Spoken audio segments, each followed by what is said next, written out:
Hello বন্ধুরা, কেমন আছো? ভালো আছো? শামীমের রান্নাঘরে আবারও একটা রান্নার ভিডিও নিয়ে তোমাদের কাছে চলে এসেছি। তা আজকে আমি রান্না করে দেখাবো তোমাদেরকে সোয়াবিনের তরকারি। এখানে আমার সোয়াবিন আছে, আলু আছে, টমেটো কুচি, পেঁয়াজ কুচি, মশলা, আদা রসুন বাটা, ধনে জিরে গুঁড়ো, হলুদ গুঁড়ো, লঙ্কা গুঁড়ো। তা দেখো বন্ধুরা, আমি আগে থেকেই আলুগুলো ভেজে তুলে রেখে দিয়েছি, আলু সোয়াবিন ভেজে তুলে রেখে দিয়েছি। আর এখানে আমি গ্যাস জেলে আমি কড়াই গরম করতে দিয়ে দিয়েছি।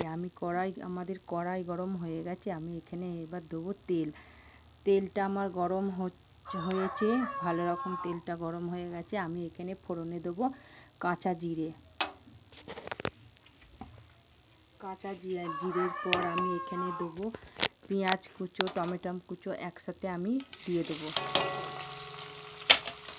আমি ভালো করে নেড়ে চেড়ে একটু ভেজে নেব। একটু নেড়ে চেড়ে ভেজে নেওয়ার পর এখানে আমি সব মশলাগুলো আমি দিয়ে দেবো।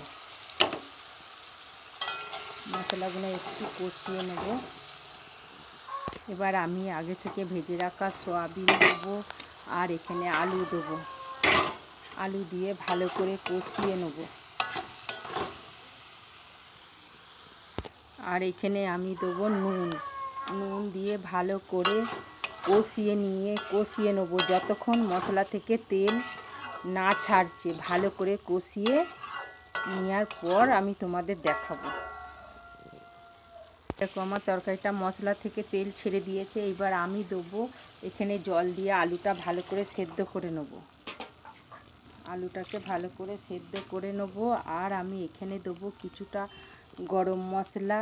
আর এখানে আগে থেকে কুচনো এক টুকরো পেঁয়াজ আমি কুচে রেখেছি, 4টে করে নিয়েছি। এই দেখো, আমি আগে থেকে এইগুলো আমি সব একসাথে দিয়ে দেবো।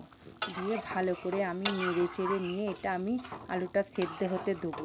সেদ্ধ হওয়ার পর আমি তোমাদের নামিয়ে দেখাবো।